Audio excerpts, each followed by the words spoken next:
अस्सलाम वालेकुम स्टूडेंट्स, मेरा नाम है मोहम्मद अफाक और आप देख रहे हैं study with concept channel. Sir, last lecture में हमने एग्जांपल्स ऑफ फ्लो चार्ट को डिटेल में डिस्कस किया था, जिसमें हमने उसे लेक्चर्स में डिवाइड करके 2 2 3 3 करके हमने फ्लो चार्ट्स को समझा। आज हम इस चैप्टर का नया आर्टिकल स्टार्ट करने जा रहे हैं जिसका नाम है एल्गोरिदम। और मैं आपको बता दूं, एल्गोरिदम इस चैप्टर का सबसे इम्पोर्टेंट टॉपिक है आपका लॉन्ग क्वेश्चन के हवाले से। रिसेंटली लास्ट ईयर भी बोर्ड में डिफरेंस बिटवीन फ्लो चार्ट और एल्गोरिथम पर लॉन्ग आ चुका है, तो आपने इस टॉपिक को ध्यान से समझना है। ये थोड़ा सा सिमिलर है फ्लो चार्ट के, जिन चीज़ों का फर्क है वो मैं आपको साथ साथ बता दूंगा। तो चलिए स्टार्ट करते हैं आज का लेक्चर। सबसे पहले तो मैं आपको बताता हूँ एल्गोरिथम क्या है। Algorithm basically set of steps होते हैं। जिस तरह फ्लो चार्ट में आपने डिफरेंट सिंबल्स देखे, उन डिफरेंट सिंबल्स को शो करने वाली लाइन, फ्लो लाइन भी आपने पढ़ी थी, जिसके अंदर आपने देखा था कि फ्लो चार्ट को ग्राफिकली जो है वो रिप्रेजेंट किया जाता था, जिसके अंदर हम अपनी प्रॉब्लम को एंटर करते थे और स्टेप बाय स्टेप उसको सॉल्व कर लेते थे। इसमें और एल्गोरिथम में जस्ट यही फर्क है कि आप फ्लो चार्ट में ग्राफिकली रिप्रेजेंट करते थे, इसमें आप स्टेप बाय स्टेप अपनी प्रॉब्लम को सॉल्व करवाते हैं। तो चलिए इसे जानते हैं इसकी डेफिनेशन से। Algorithm is a set of steps to solve a problem. वही कहता है कि एल्गोरिथम बेसिकली एक सेट ऑफ स्टेप्स हैं प्रॉब्लम को सॉल्व करने के लिए। सेट ऑफ स्टेप्स का मतलब यही है कि वो एक तरह का सेट है जिसके अंदर स्टेप्स मौजूद हैं। देखें, ये पूरा एक सेट है, इसके अंदर स्टेप्स मौजूद हैं जिसको आप फॉलो करते हुए अपनी जो प्रॉब्लम है उसको सॉल्व कर लेते हैं। सेकंड लाइन में वही कहता है कि it is written in natural language. वही कहता है कि इसे आप नेचुरल लैंग्वेज में लिखते हैं। नेचुरल लैंग्वेज से मुराद नेटिव लैंग्वेज होती है हमारी, उर्दू, हिंदी, पंजाबी, सराइकी और इंग्लिश। बेसिकली हम अब पढ़ते हैं इंग्लिश लैंग्वेज को। इंग्लिश लैंग्वेज में आप आप जानते हैं कि इंग्लिश लैंग्वेज जो है वो हमारी नेटिव लैंग्वेज है। तो इसलिए आपका जो प्रोग्राम है वो कहते हैं कि इसमें आपकी नेटिव लैंग्वेज में ही लिखा जाता है। तो फिर so it is easily understandable bye humans. इसी वजह से ये इंसानों के लिए इसे समझना आसान है। एल्गोरिथम को समझना आसान होता है क्योंकि ये हमारी नेटिव लैंग्वेज यानी इंग्लिश लैंग्वेज में लिखा जाता है। तो ये था एल्गोरिथम का तारुफ। इसे एक मिसाल से समझते हैं। आपके सामने मैंने एक एग्जाम्पल को स्टेप बाय स्टेप सॉल्व किया हुआ है। इसकी प्रॉब्लम यह है कि इसके अंदर आपने टी प्रिपेयर करनी होती है। मतलब टी प्रिपेयर करने के लिए आप जिन जिन स्टेप्स को फॉलो करेंगे वो मैंने लिखे हुए हैं। सबसे पहले आप प्रोग्राम स्टार्ट करते हैं। जिस तरह आप फ्लो चार्ट के अंदर टर्मिनल सिंबल लगाकर अपनी जो प्रोग्राम है, अपना फ्लो चार्ट है, उसे स्टार्ट करते थे, बिल्कुल इसी तरह एल्गोरिथम के अंदर भी आप स्टार्ट जो सिंबल है, अपना स्टार्ट है, वो लिखकर अपना जो एल्गोरिथम है वो स्टार्ट करते हैं। सेकेंड स्टेप होता है आपका चाय बनाने के लिए कि आप सबसे पहले तो है प्रोग्राम को ऐसे स्टार्ट किया, उसके बाद आप एक केटल लेते हैं। केटल लेने के बाद, केटल मतलब एक चीज जिसके अंदर आपने जो है वो अपनी टी प्रिपेयर करनी है। और वाटर इन इट, आप केटल के अंदर आप थोड़ा सा वाटर डालते हैं। वाटर डालने के बाद आप क्या करते हैं, put the kettle on fire. अपनी उस केटल को उठाकर फायर के ऊपर यानी आग के ऊपर रख देते हैं, चूल्हे के ऊपर रख लें जैसे भी। तो इस लाइन में वही कहता है। उसके बाद कहता है ऐड शुगर एंड मिल्क। उसके बाद उसके अंदर आप चीनी और जो दूध है वो मिक्स करते हैं। उसके बाद वेट टिल इट बॉइल्स, और फिर आप वेट करते हैं जब तक कि वो बॉयल हो जाए। उसके बाद क्या करते हैं, आप केटल को चूल्हे पर से उतार लेते हैं और अपना आपकी जो टी है वो तैयार हो जाती है और आपका प्रोग्राम एंड हो जाता है। तो आप देखेंगे इसके अंदर स्टेप बाय स्टेप उसने प्रॉब्लम को सॉल्व किया है। तो इस तरह आपका जो है वो सोल्यूशन निकल आया। फ्लो चार्ट के अंदर आप ग्राफिकली चीज को देखते थे, इसके अंदर आप स्टेप बाय स्टेप देखते हैं। इसके बाद वो कहता है role of algorithm in problem solving. ये कहता है कि एल्गोरिथम का बेसिकली किरदार क्या है प्रॉब्लम सॉल्विंग के अंदर। तो उसने ये लिखा है कि algorithm has an vital role in problem solving. वो कहता है कि एल्गोरिथम का बहुत ही अहम किरदार है प्रॉब्लम को सॉल्व करने के अंदर। किस तरह, as it provide step by step guide to problem solver. तो ये कहता है कि प्रॉब्लम सॉल्वर को वो स्टेप बाय स्टेप गाइड फराहम करता है। किस तरह, प्रॉब्लम सॉल्वर जिससे प्रॉब्लम पेश आई है, मैं हो सकता हूँ, आप हो सकते हैं, वो हमें एल्गोरिथम क्या करता है, स्टेप बाय स्टेप गाइड देता है। जिस तरह यहाँ पर उसने रिस्टार्ट किया, कैटल ली और वाटर, स्टेप बाय स्टेप वो हमें बता रहा है कि हमने करना क्या है। बिल्कुल इसी तरह वही कहता है कि आपको स्टेप बाय स्टेप गाइड करता है। उसके बाद it is a complete description of solution. वही कहता है कि ये सोल्यूशन की डिस्क्रिप्शन होती है।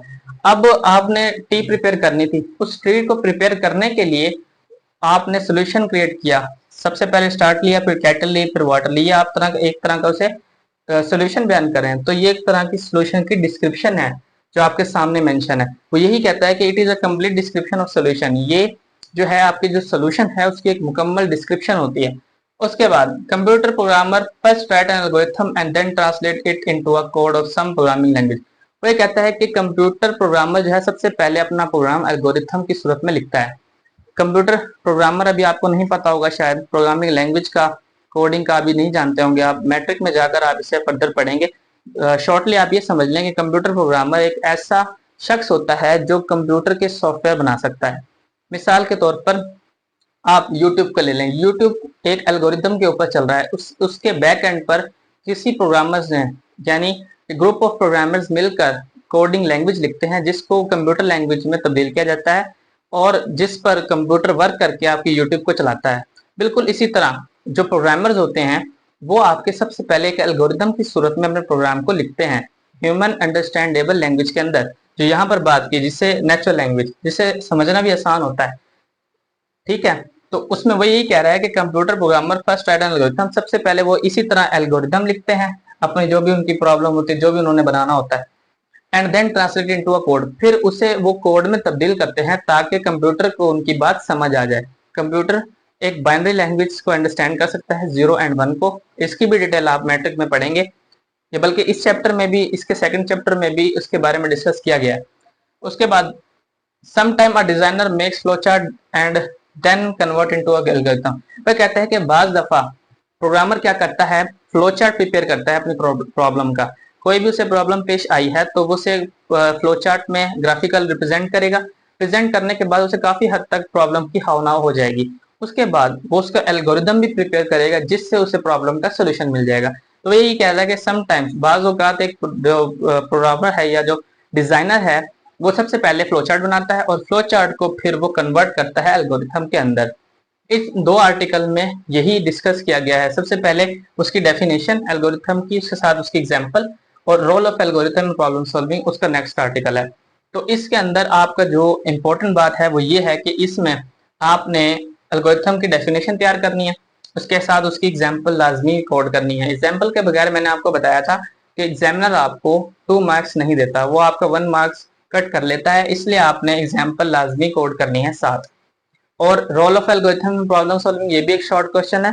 आप इस शॉर्ट क्वेश्चन को यहाँ तक लिख सकते हैं, ऑफ सम प्रोग्रामिंग लैंग्वेज, यहाँ तक लिखते हैं, बहुत अच्छा है। इसकी एग्जाम्पल वैसे कोई नहीं बनती है, देना चाहें तो आपकी मर्जी है, आप कह सकते हैं कंप्यूटर प्रोग्रामर, इसी को ही आप एग्जाम्पल यूज भी कर सकते हैं। Computer programmer first write an algorithm and then translate into a code, ये आपकी एक एग्जाम्पल भी बन सकती है। आप रोल ऑफ एल्गोरिथम की डेफिनेशन यहाँ तक कर लें, एग्जाम्पल की हेडिंग दे और फिर यहाँ से लेकर computer programmer first write an algorithm and then translate it into a code, यहाँ तक जो है आप उसकी एग्जाम्पल दे दें। तो ये 2 आपके इंपॉर्टेंट शॉर्ट क्वेश्चन है।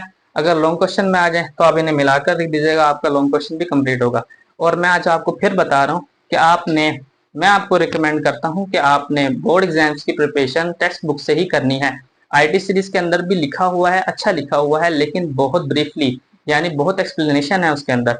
अगर जो स्टूडेंट्स रट्टा लगाते हैं उन स्टूडेंट्स के लिए बड़ा मसला है। मैं ये कहता हूँ कि आप चीज़ों को कंसेप्चुअली समझें, समझने के बाद आप बुक वाला भी लिखें और खुद से भी कुछ ना कुछ एक लाइन जरूर ऐड किया करें, खुद से आपकी जो इनोवेटिव, बेशक आपके वो जो लाइन है वो टेस्ट के अंदर, प्रिपरेशन के अंदर आपके मार्क्स कटेंगे, लेकिन आपको लिखना आ जाएगा, आपको ट्रांसलेट करना आ जाएगा चीज़ों को, जो कि एक बहुत ही अच्छी चीज़ है। और इसी तरह ही आप मैट्रिक में फर्स्ट ईयर में जाकर आपकी जो ये एबिलिटी है ये इंप्रूव हो जाएगी, आप खुद से चीज़ों को लिख पाएंगे कंसेप्चुअली समझकर। तो आप अभी से थोड़ा थोड़ा स्टार्ट करें खुद से लिखना। एक लाइन अगर आपने, जैसे मिसाल के तौर पर एक लाइन एल्गोरिथम की आपने डेफिनेशन कर दी है यहाँ तक, उसके बाद ये it is written in natural language, इस लाइन को आप खुद भी क्रिएट कर पाएंगे। आपको पता होगा क्योंकि एल्गोरिथम मैंने आपको बताया है, आपने मुझसे कंसेप्ट ले लिया सारा, आपके माइंड में होगा कि एल्गोरिथम क्या है, तो आप इसे खुद भी लिख पाएंगे। आपके जहन में होता है, बाद स्टूडेंट्स को पता होता है कि इसका मतलब क्या है, लेकिन उन्हें लिखना नहीं आ रहा होता, वो ये समझते हैं कि हमारे मार्क्स कट जाएंगे। बेशक होता है, बाज दफा ऐसा होता है कि आपके मार्क्स कटते हैं, लेकिन फिर आपको समझ आती है कि मेरी मिस्टेक कहाँ पर है, और इस तरह फिर आप नेक्स्ट टाइम वो मिस्टेक नहीं करते हैं। तो आपने जो है चीज़ों को खुद से भी प्रिपेयर करना है। उम्मीद करता हूँ आपको आज का लेक्चर समझ आया होगा। मिलते हैं नेक्स्ट लेक्चर में, अपना ख्याल रखें, अल्लाह हाफिज।